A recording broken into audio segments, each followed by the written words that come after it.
आपण ज्या पद्धतीने दावा करतो नेमकं काय घडलेलं आहे आपल्यासोबत, किती साली घडलं आहे आणि आता नेमकं काय स्टेटस आहे?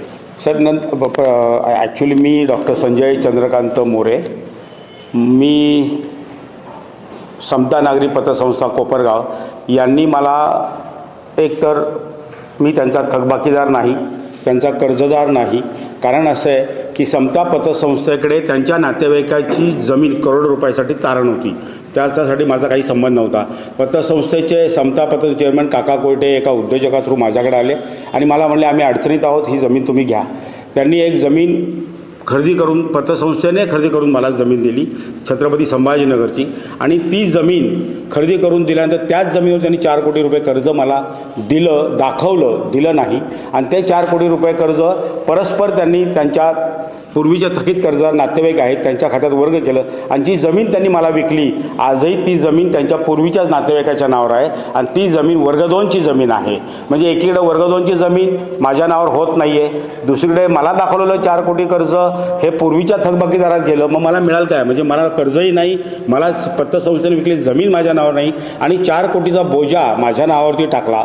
शिवाय 2 वर्ष मी त्यांच्याशी वाद करतोय की तुम्ही जमीन मला द्या, ती जमीन वर्ग 2ची वर्ग 1 नियमाकुलन करू जिल्हाधिकारी साहेबांच्याकडून, आणि मग तुम्ही 4 कोटीचं कर्ज मला मागा.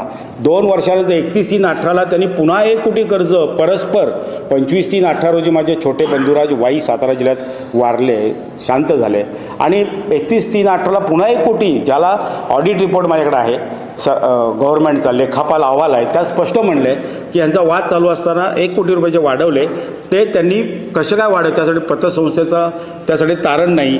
आज आपण 5 लाख रुपये कुणाला कर्ज द्यायचं म्हटलं तर काहीतरी तारण मागतो, गॅरंटेड घेतो. यांनी परस्पर 1 कोटी 31/3, म्हणजे मी एक तक्रार त्यांच्यावर करतोय, अनेक ठिकाणी तक्रारी करतोय, ते काही करत नाही आहेत. तिसरी गोष्ट, आज माझ्या 100 कोटीच्या सातारा जिल्ह्यात अतिशय निरंतर प्रॉपर्टी, सातारा जिल्हा शहरामध्ये 100 कोटीच्या माझ्या प्रॉपर्टीवर त्यांनी जिल्हाधिकारी साहेबांच्याकडे मी अपील केलेलं आहे.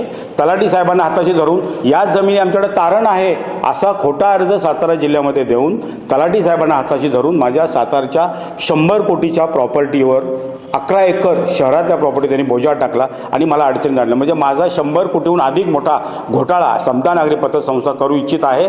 आणि आजही मी आपल्याला सांगतो, काय परवा त्यांनी जी पत्रकार घेतली त्यामध्ये त्यांनी सांगितलं, छाती काढून सांगितलं की आज आमच्या पाठीमागे अजितदादा पवार आहेत.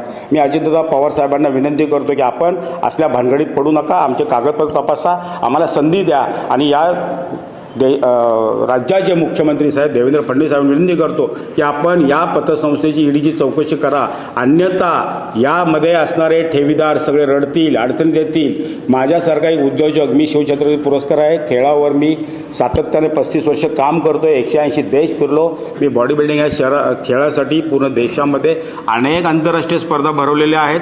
आणि परवा काका कोयटेंची पत्रकार परिषदेने चिरंजीवने घेतली, सगळे आरोप कमरेखालचे करतायत, वैयक्तिक आरोप करतायत, पण माझ्या कर्जाची त्यांनी काय फसवणूक केली याबद्दल ते कुठे वाच्यता करत नाहीत.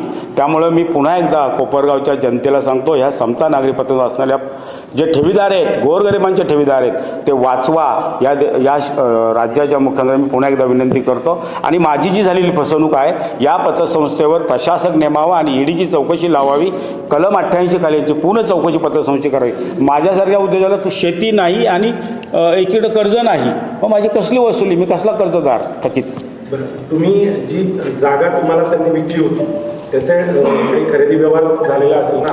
खरेदी खत व्यवहार पतसंस्थेने मला करून दिला. 30/9/2016 रोजी पैठण दुय्यम निबंधकमध्ये मला जमीन विकल्यानंतर ती जमीनचं खरेदी खत घेऊन आमची व्यक्ती ज्यावेळेला तलाठी साहेबांकडे गेली तर तलाठी साहेबांनी सांगितले वर्ग 2ची जमीन आहे, त्यामुळे तुमचं नाव या ठिकाणी चढणार नाही, तुम्ही ते नियमाकुलन करून जिल्हाधिकाऱ्यांकडून आणा, मग आम्ही ह्याच्यावरती तुमचं नाव चढून तदनंतर तुमचं 4 कोटीचा बोजा चढू. आजही ती जमीन पूर्वीचे थकबाकीदार जे आहेत पतसंस्थेचे, जे पतसंस्थेचे चेअरमन काका कोयटे यांचे ते नातेवाईक आहेत, त्यांची जमीन वर्ग 2ची तारणच कशी ठेवली, पहिला माझा प्रश्न आहे. आणि दुसरा प्रश्न असा आहे की त्या पतसंस्थेचे जे गावंदे नावाचे जे वकील आहेत त्यांनी सर्च रिपोर्ट पण क्लिअर टायटल म्हणून दिले. असे जर का वकील जर का क्लिअर टायटल सर्टिफिकेट असतं, अशा वकिलांची सनद गेली पाहिजे. असे वकील, असे व्हॅल्युअर, असे खोटी कामं पतसंस्थेत करतात कशी? त्यामुळे माझी पुन्हा एकदा या पतसंस्थेचा मोठा भ्रष्टाचार आहे हे मी या ठिकाणी नमूद करतो. आणि मला कर्जही मिळालं नाही, शेतीही मिळाली नाही, त्यामुळे मी यांचा थकीत कर्जदार नाही. सर, याच्यामध्ये त्यांना काही राजकीय पाठबळ आहे, राजकीय पक्षाचे संबंध आहेत? हे जे काका कोयटे आहेत हे अत्यंत राजकीय पूर्वीपासून आहे. त्यांनी अनेक राजकीय निवडणुका लढवलेल्या आहेत. परवा दिवशी माझ्या असं कानावर आलं, मी जेव्हा सगळे पत्रकार परिषद पाहिली त्यांनी समतामध्ये घेतली, त्या ठिकाणी पण राजकीय पदाधिकारी होते आणि स्वतः काका कोयटे त्यांचे चिरंजीव संदीप कोयटे म्हणले आमच्या पाठीमागं अजितदादा पवार आहेत, आम्हाला काही काळजी करायची भीती नाही. आणि संजय मोरेंच्या बाबतीमध्ये आम्ही त्यांचा बेत पाहू म्हणजे दादागिरी करतायत, आमच्या जीवाशी खेळतायत, माझ्या जीविताला भीती आहे. मी असा अर्ज 1-2 वर्षापूर्वी गृहमंत्री साहेबांना दिलेला आहे, मुख्यमंत्री साहेबांना दिलेला आहे, सहकार आयुक्तांना दिलेला आहे आणि तो सुद्धा परवा सखोल चौकशी करण्यात यावी असा सहकार आयुक्त या पतसंस्थेची सहकार आयुक्तांनी सखोल चौकशी करावी असा आदेश 8 तारखेला सेंट्रल बिल्डिंगमधून निघालेला आहे. कोपरगावची निवडणूक चालू आहे असं कानावर आलं की नगराध्यक्ष हो, मी आत्ता आलो, परवा पण मला कळलं आहे की कोपरगावमध्ये निवडणुकीला उभे आहेत ते नगराध्यक्ष. परंतु साहेब आमचा राजकीय बोलण्याचा माझा अधिकार नाही आहे. त्यांनी राजकीय लढावं, त्यांनी राजकीय भविष्यात कुठलं पदं घ्यावीत, पण आमची जी फसवणूक झालेली आहे ही समता पतसंस्थेचे चेअरमन काका कोयटे यांनी केलेली आहे. आणि ते जर का त्या अशा राजकीय पक्षाचा आधार घेऊन आमच्यावर दबाव टाकत असतील तर हे गैर आहे. त्यांनी आमच्यासोबत आमच्या जीविताशी खेळणं, पाहू मोरेंच्याकडे बघून घेऊ, त्यांचा बेत करतो असं स्पष्ट पत्रकारांसमोर बोलत आहेत. त्यांचा बेत काढू आम्ही. आता बेत काढू म्हणजे काय करू?